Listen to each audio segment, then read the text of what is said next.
Olá, meus irmãos, que Deus abençoe a todos, que a paz do Senhor Jesus Cristo estejam com todos, que permeie a mente de todos aquela paz que excede todo o entendimento.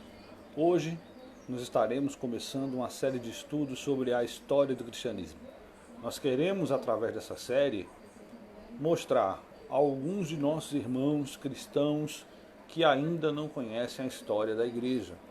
Nós devemos saber que a igreja do Senhor, ela não tem 100 anos, ela não tem 200 anos, mas a igreja do Senhor possui 2000 anos. A igreja do Senhor, ela tem 2000 anos. Nós temos uma teologia formada que vem desde o próprio Jesus, o Messias, passa pelos apóstolos, a patrísticas, os bispos da igreja, a igreja católica instituída, o primeiro milênio, depois a reforma protestante. Chegamos então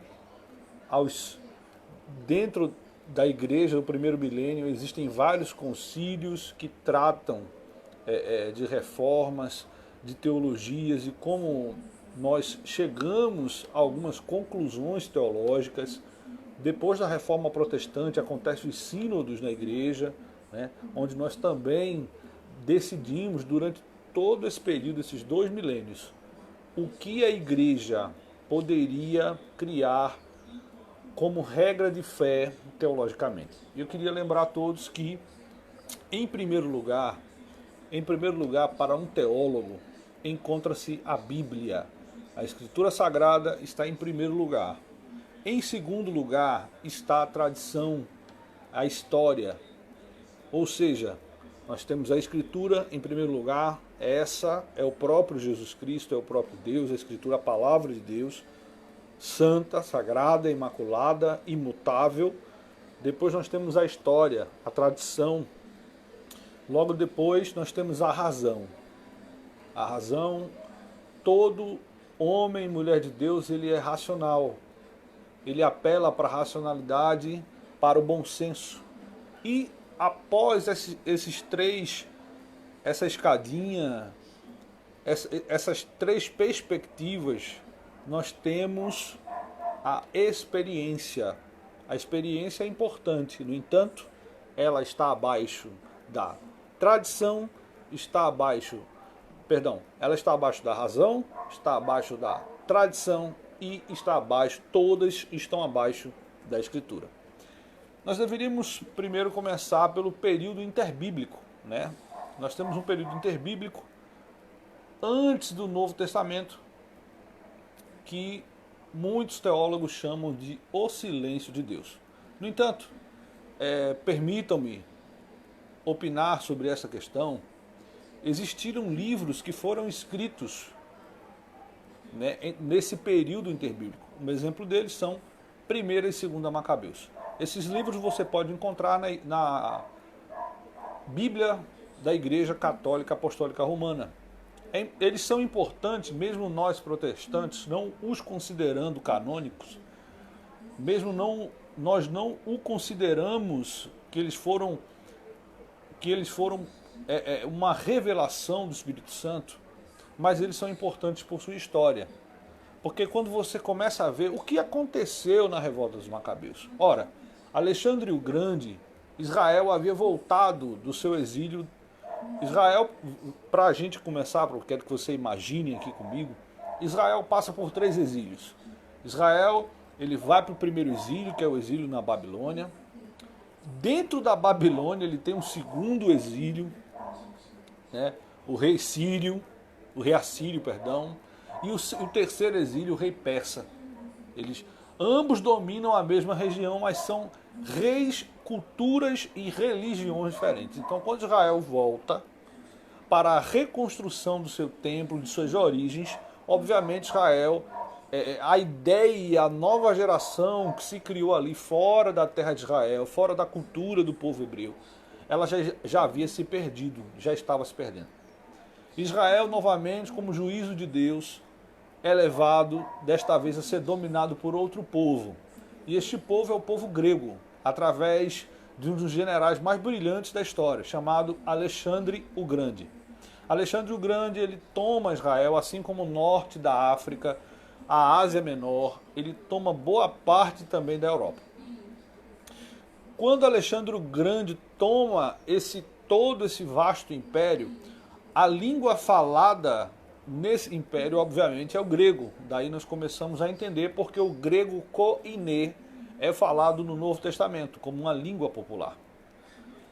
Em meados dos anos 164 a 160 a.C., há uma revolta do povo judeu. Porque embora o imperador Alexandre o Grande gostasse muito de literaturas, inclusive a hebraica, ele mandou os judeus fazerem a Septuaginta. Embora Alexandre o Grande gostasse disso, ele mandou queimar. Isso aí é uma informação que poucas pessoas têm, mas Alexandre o Grande mandou sim queimar muitos exemplares da Torá. E os sacerdotes que fossem pegos, eles eram mortos. Então começou, na época, o sacerdote de Israel era um homem chamado Matatias. Matatias era um dos sacerdotes da época. E houve a revolta dos Macabeus. Macabeus, numa tradução livre, significa martelo, martelada. A revolução, gente, a revolta dos Macabeus realmente foi uma revolta mesmo, uma revolta com luta, uma revolta com sangue derramado. Porque eles queriam, naquela época, aqui ó, o reverendo Cláudio está assistindo, Josivaldo, a irmã Josefa, Deus abençoe a todos. Eles queriam, gente, retomar a cultura judaica. O interesse dele era retomar a cultura judaica. Como retomar a cultura judaica? A cultura judaica havia se perdido. Então, a revolta dos Macabeus, ela acontece. O líder dos Macabeus era chamado de Judas, o Macabeu. Judas Macabeu faz essa revolta. E o povo de Israel, ele retoma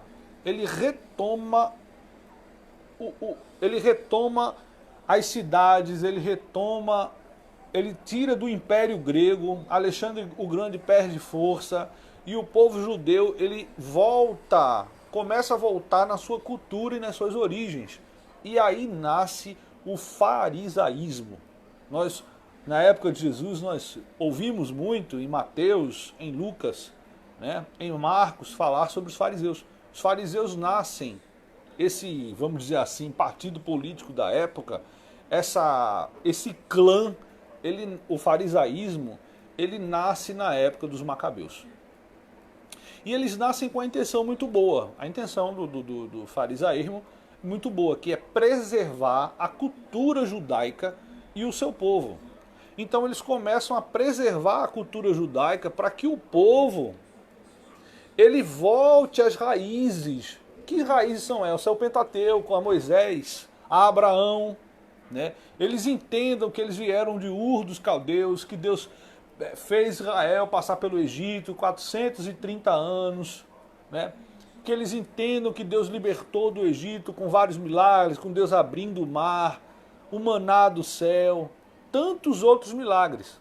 Os fariseus, a priori, os fariseus, eles chegam, eles surgem como uma coisa extremamente boa, como uma coisa extremamente saudável ao povo de Israel. No entanto, como nós podemos ver na própria Bíblia, depois, como todo homem é corruptível e todas as coisas que nós colocamos à frente de Deus e colocamos nosso desejo, então nós começamos a errar. E foi assim que aconteceu com os fariseus. Nós começamos a tentar colocar a lei de Deus, a palavra de Deus à mercê dos nossos desejos. E não foi diferente com os fariseus, não era diferente com os saduceus, não era diferente com nenhum outro grupo que fazia parte daquela época de Jesus. O apóstolo Paulo diz assim, olha, o Senhor Jesus ele veio na plenitude dos tempos. No entanto, para nós entendermos a mente do fariseu, quando Jesus veio, gente, o pessoal estava esperando o general de guerra. Afinal, Jesus Cristo, o Messias, o enviado, o Cristo, né? Eles esperavam o general de guerra, eles esperavam um rei, assim como fora Davi, que instituísse o seu reino, o reinado de Israel aqui na terra. Ora, o povo de Israel, em todas as suas tribos, em todas as suas filosofias, em todos os seus entendimentos e compreensões da Torá e do Talmud, eles criam cegamente que quando Jesus viesse, quando o Messias viesse, instauraria o reino de Deus, instauraria o reino de Israel perante todos os reinos do mundo e expulsaria os invasores de suas terras, porque aquela terra, ela não foi, ela é a terra prometida por Deus aos judeus. Isso é um fato inconteste, está na palavra do Senhor, você que é cristão. Então, nós precisamos saber que existiam grupos naquela época de Jesus para nós compreendermos melhor. O maior deles eram os fariseus, né, que nasceram nessa época, eles eram novos, né, no sentido secular, no sentido de idade, de tempo, de cronos. Eles eram novos, eles tinham apenas 200 anos. Os fariseus eram um dos principais grupos judeus, né? Eles eram os representantes mais rigorosos da espiritualidade da época judaica, com a sua insistência na observância estrita da lei mosaica e no respeito à tradição dos pais. Ou seja, você pode ver que quando a tradição dos pais, ou seja, é uma coisa boa, ele queria, só que aí aquilo começou a não ser apenas uma cultura, e sim uma religião. Deixou de ser uma verdadeira adoração, uma volta às origens para adorar a Deus, e tornou-se uma adoração ao próprio homem, tornou-se uma adoração à cultura, né? Enfim, eles eram contra Jesus, né? Todos nós sabemos disso, eles eram contra Jesus, tem várias passagens, mas nós sabemos que alguns deles tratavam Jesus com respeito e cordialidade. Nicodemos é um deles, né? Nicodemos, inclusive, se converte. Jesus Cristo, quando vem, ele fala do farisaísmo, né? Ele reprovava o exagero pelo zelo espiritual dos fariseus, o zelo ritual dos fariseus, né? Eles davam dízimo até do hortelã, mas esqueciam de amar o próximo. Então essa é uma característica dos fariseus. Os saduceus eram um grupo menor do judaísmo na época de Jesus. No entanto, era o grupo mais poderoso, era um grupo elitista da época. Os saduceus eram um grupo religioso, né? E quem fazia parte dos saduceus, né, eram os sacerdotes, as pessoas que eram mais ricas, que tinham mais influência, né? Os juízes, eles representavam a aristocracia, por assim dizer, já que eles acabavam de sair de um império grego, então eles eram os aristocratas judeus, vamos dizer assim. Eles eram os aristocratas judeus. E os saduceus tinham sim diferenças com os fariseus. Você pode acompanhar, depois nós vamos acompanhar isso, né, na leitura de Mateus. Hoje nós estamos apenas dando o prelúdio da história do cristianismo. Tinha os essênios. Os essênios eram um grupo separatista, nascido na época helenística, na época da Grécia. Provavelmente originários dos fariseus, eram rigorosos, observadores da lei, consideravam que o sacerdócio era corrupto e rechaçavam muitas práticas religiosas e o sistema sacrificial judaico. Alguns moravam em cidades, mas a maioria vivia em comunidades no deserto. Os essênios não são mencionados na Bíblia, né? Os essênios não são mencionados na Bíblia, mas na história judaica eles estão mencionados. Então nós precisamos estudá-los para entender em que momento da história Jesus nasceu. É importante. Os herodianos, né, que eram o povo do rei Herodes, o grande, o tetrarca, que eram governados, e que eles eram governados por Pôncio Pilatos, que era o governador de Roma, responsável por Israel. Os nicolaítas, que vinham de uma seita herética, mas aí é a posteriori, né? Não é na época de Cristo, aí já é na época de Paulo. Os samaritanos eram pessoas que nascidas em Samaria, que ficavam ali entre a Judéia e a Galiléia, ficavam no meio a Samaria. Então os judeus, eles faziam um retorno enorme e eles não passavam por Samaria, né? Não passavam por Samaria porque eles não reconheciam que os samaritanos não reconheciam outra autoridade doutrinária a não ser a lei do Pentateuco. Eles não reconheciam os profetas menores, eles não reconheciam os profetas maiores, eles só reconheciam até Moisés. Apenas o Pentateuco, os pais, Abraão, Isaac, Jacó, Noé, Adão, José, os 12. Né? Então, a ideia a ideia dos nicolaítas aliás, perdão, a ideia dos samaritanos era essa, mas existe uma questão dos samaritanos também muito interessante que nós deveríamos incluir. Os samaritanos, quando o povo judeu sai em exílio, nós sabemos que a lei divina ela proibia que as pessoas que faziam parte de Israel, os judeus, os hebreus, eles não podiam misturar-se com pessoas de outros povos, a não ser que elas aceitassem o Deus de Israel. Então os samaritanos começaram a se envolver, a casar com mulheres de outros reinos.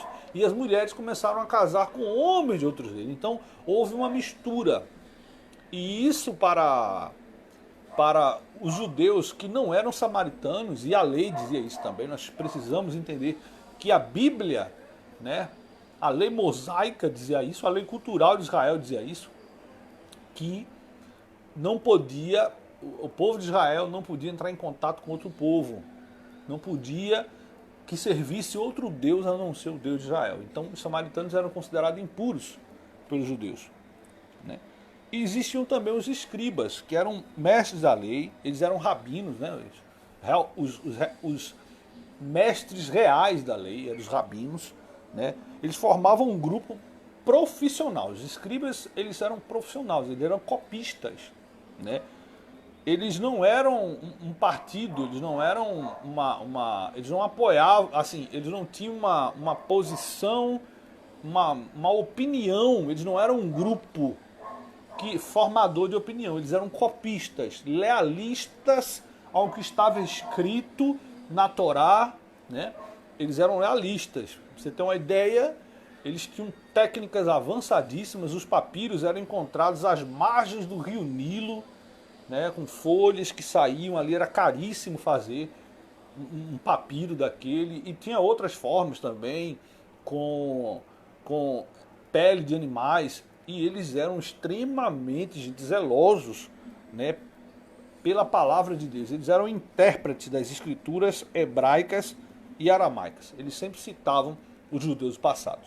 Meus irmãos, nós fizemos nesse primeiro apanhado um prelúdio que acontecia em Israel. Então Israel estava nesse meio, nessa muvuca, nesse burburinho, nesse acontecimento, né? Precisamos entender que Israel estava passando por uma situação muito difícil.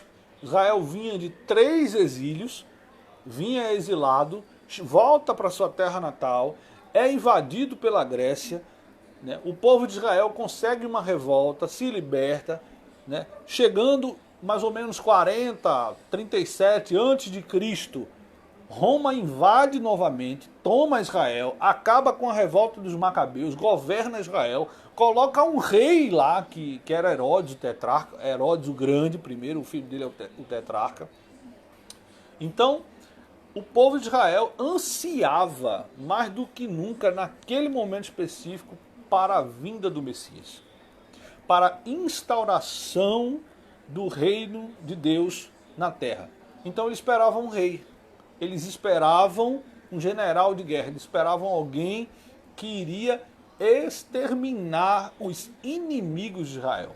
E quando nós vamos até a Bíblia, quando nós vamos às Escrituras, nos debruçamos as Escrituras, nós vemos que não foi assim. Meus amigos, hoje foi apenas o prelúdio. Nós estamos começando hoje uma série de estudos, a história do cristianismo. Eu espero e conto com vocês para que nós possamos juntos passear sobre a história tão importante, tão rica para nós, cristãos. Nós temos uma história riquíssima. São 2 milênios, gente, 2000 anos. Fazem 2020 anos, 2015 anos mais ou menos, que o nosso Senhor Jesus encarnou. Ele veio dos céus e encarnou nesta terra para ser a salvação deste mundo perdido.